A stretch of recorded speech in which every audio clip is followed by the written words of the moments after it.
Do you recall that windy little beach we walked along? That afternoon in fall, that afternoon we met. A fellow with a concert in a sand. What was the song?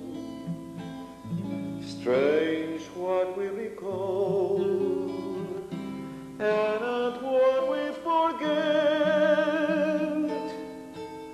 I hear la da da da, la da da, as we walked on the sand.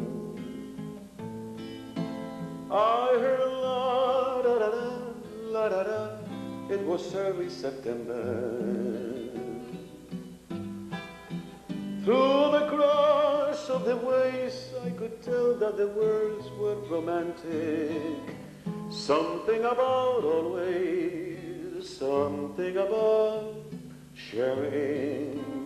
Though the years race along, I still hear our song on the sand. And I still try and search for the words I could barely remember.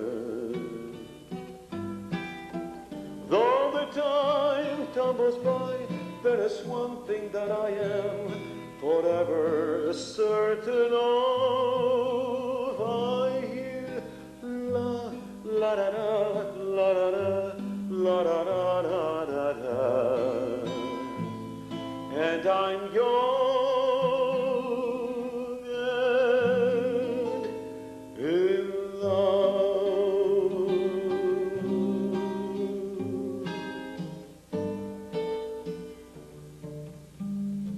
Next song is from Mexico and it's called Malaguena, Saleroza.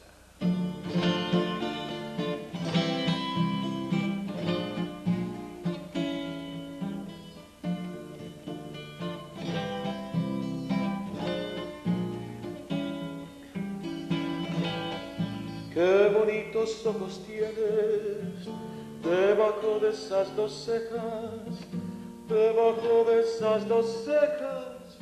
Qué bonitos ojos tienes. Ellos me quieren mirar, pero si tú no los dejas, pero si tú no los dejas, ni siquiera parpadear. Ay, Malaguena,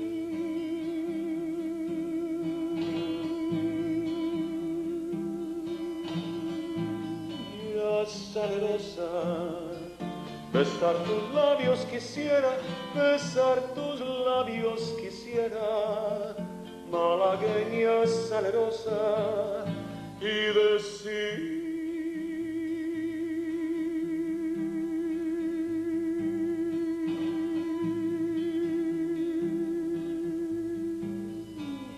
niña hermosa, que eres linda y hechicera, que eres linda y hechicera, como el candor de una rosa, malagueña salerosa.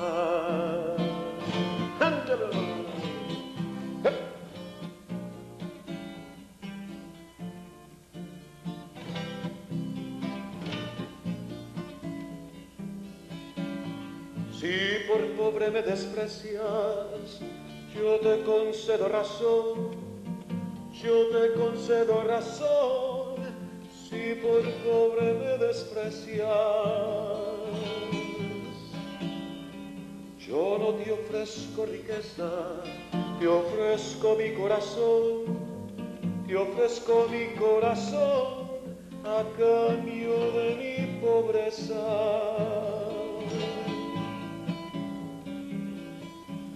Ay, malagueña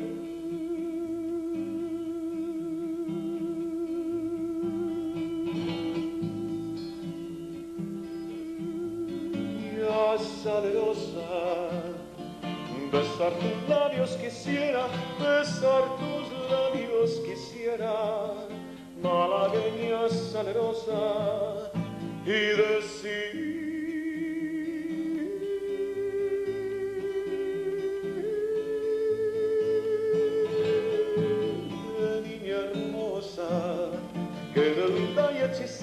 que eres linda y hechicera, como el candor de una rosa, como el candor de una rosa.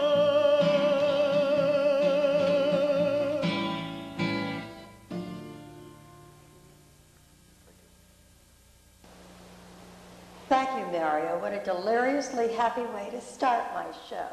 As a matter of fact, that's a first. We haven't begun with two such beautiful songs. Mario, welcome to this country. Welcome to the studio. I know that you have so many things to share, because I do want to share with the audience the pitfalls and the woes of starting a business as a musician. I'm sure we have many hopefuls that are listening in, hoping to get some hints as to how to begin, where to begin. And you've surmounted the fact that you've come into our country from another country, and that has not been an obstacle. And supposing I just say, welcome to the show. Thank you, Chomie. And I know you're playing in the area, we'll get to that a little later. But do tell our audience how one goes about becoming a musician. Oh, what a long story. Besides having God-given talent, of course. Well, first of all, I think most importantly, it has to be in your blood. All the sacrifices in this business, really, you couldn't surmount them and conquer them unless you really had it in your blood within you. And well, you have to have the talent. Does that go back to childhood? yeah, I said that that probably plays a big part in being a musician. I know a lot of other musicians that are trained and they go to school and learn the trade very well, and they are excellent at that. I myself, I never took a lesson in my life, so I have to say that it's pretty much an inner. God-given talent that you did. It truly is for me. And although, you know, back in my land, Colombia, where I come from, I went to college, graduated, I became an economist, I'm sorry, and I worked in computers for many years. In this country, I worked for about 7 years in computers, but always with the music in my back of my head. You know, it's just something I couldn't get out of my system, and one day I just decided I was going to quit it all to do it what I want to do the most and I love the most, which is music. And that took an awful lot of courage on your part. Were you a single man at the time? Yes, or I was. Married? Okay, so the commitment wasn't all that overwhelming. That's right. And so with your guitar in hand, you started. Well, I was working up North Jersey with a band on weekends as a part-time thing, and meanwhile I used to work running computers and operating and so on. And I decided that I was going to quit the computer business one day, and I wasn't happy with the band either. They were not serious about the business, and I was starting to get some business from people, you know, from playing at parties and so on. So one day I decided I was going to do it on my own, and when I did that decision, that's when I decided to completely quit my business during the day and just go as a musician all full time. And I became a soloist. And did that take going out knocking on doors or calling people? No, I've been very, very fortunate that way, Chomie. I always had work in it for me set up in advance. For some reason, I never needed an agent, never had an agent. I had my own agent. And I always have something in the future, planned for the future. So I've never been out of work as a musician, never. Isn't that wonderful? I'm sure that lots of musicians can't back you. So you really had your future, you had your goals, and you went forth and you pursued them. Yes. That's very exciting, because yours is really, you're very fortunate then, musician. Besides, you have run your business as a business. And tell us a little bit about the business aspect of a musician. Well, I don't know if I could be considered a typical musician in the sense that most musicians out there are really, I feel bad saying this, but they're struggling. Yes. The fact that they have to rely on other people to make a living, and by that I mean they have to play with other members, having to have a group or something like that, that becomes a hindrance for them. And a club owner nowadays can afford to pay a band of 4 individuals, 3 individuals, and it becomes hard for them to do work. I find them, struggling. And that is one of the reasons I went on my own, because as a soloist, the bar owner, the club owner can afford to pay one individual more easily than a whole band. Now, in my case, the way I do things on stage is that I do sound like a 3 or 4 piece band sound that I provide for people to dance and listen to. So I am capable of producing that much for the club owner, which he's happy because he's got a fairly large band sound for the price of one person. And people do enjoy that. Now, was that made possible by modern amplification methods, or did you always have this I tell you, nowadays ability? the industry has changed. It's growing so tremendously by leaps and bounds. I mean, with the introduction of the MIDI system, which is a communication between instruments electronically, they have a common language. And this is accomplished with synthesizers right? and all this. It's incredible what one musician can do anymore. I mean, he can sound like a symphonic orchestra if he wants to, if he knows what to do. It's complicated, but it's there for anybody that wants it. I myself, I try to keep it as simple as possible, because when the moment that people realize that you are introducing too many artificial sounds to your act, they resent that. They still want that warm personal touch. Your influence, you have to portray it, or I don't know what the correct word will be, but you have to project that. Well, I think the charisma of the music that you're playing or that you feel. The human element. I know you have that. Yeah. I know the human element. You exude this. And that's important, because through that you can communicate your music to people and your feelings. When you are talking through a MIDI or instrument or electronically to the people, you lose that the moment. So I try to keep it very, very simple. And what I do is actually I play an acoustical guitar, which is amplified because you have to, and in a big room with a lot of people talking, you need amplification. Right, but yet you open the show with a 7-string guitar. We'll get into that in a moment. Yeah. But you open the show without any connections or any amplification. Well, I do have the use of electronic equipment with me, which is, first of all, a mixer where I can bring in all the instruments, and I call my voice an instrument too. Yes. My instrument, my voice, my guitar, and also I use a percussion machine, which is no longer a synthesizer, because it's actually real drum sounds, and they are all just converted into computer chips, and they are integrated with the system that I have, so they sound like a real drummer. Simplicity is gone.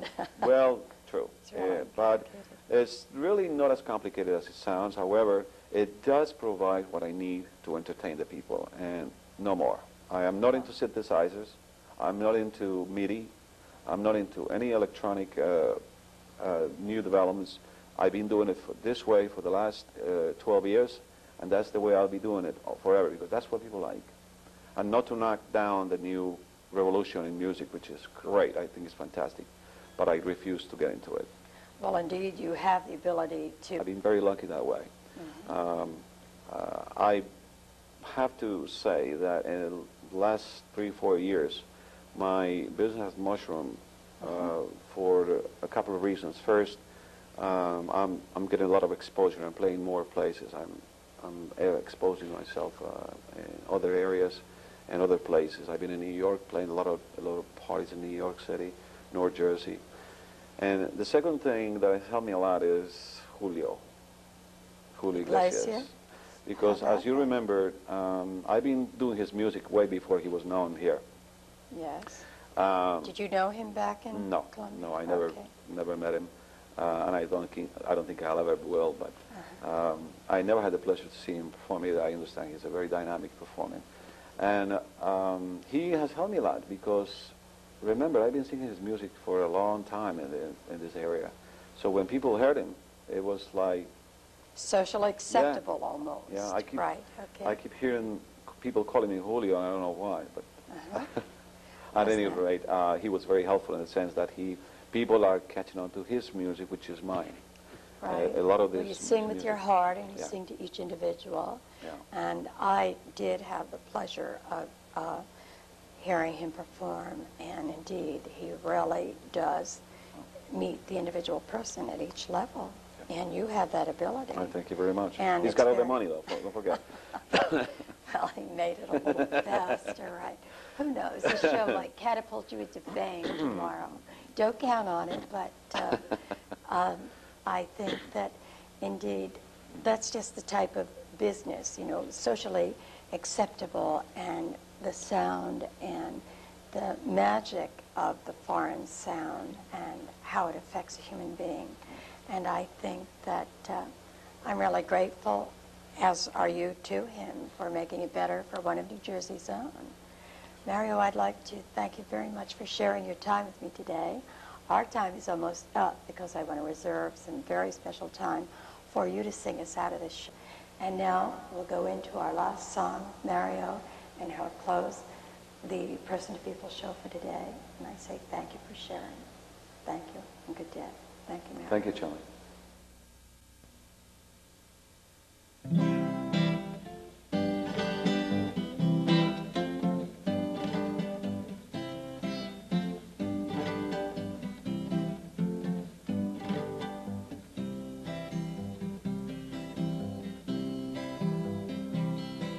Dicen que por las noches nomás se le iba en puro tomar. Dicen que no podía, nomás se le iba en puro llorar. Cuentan que el mismo cielo se estremecía al oír su llanto. Tanto sufrió por ella que hasta en su muerte la fue llamando. Cucurrucucu. Paloma, cucurrucucu,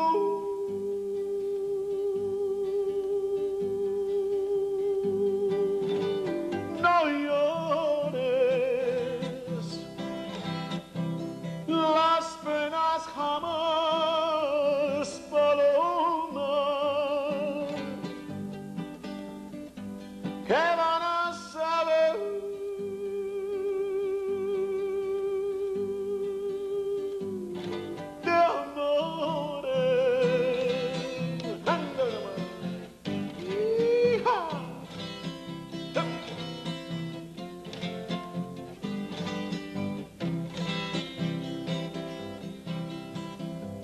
Que a una paloma triste muy de mañana le va a cantar a una casita sola con sus puertitas de par en par. Cuentan que esa paloma no es otra cosa más que su alma, que todavía le espera a que regrese la desdichada. Cucurrucucu, paloma, cucurrucucu.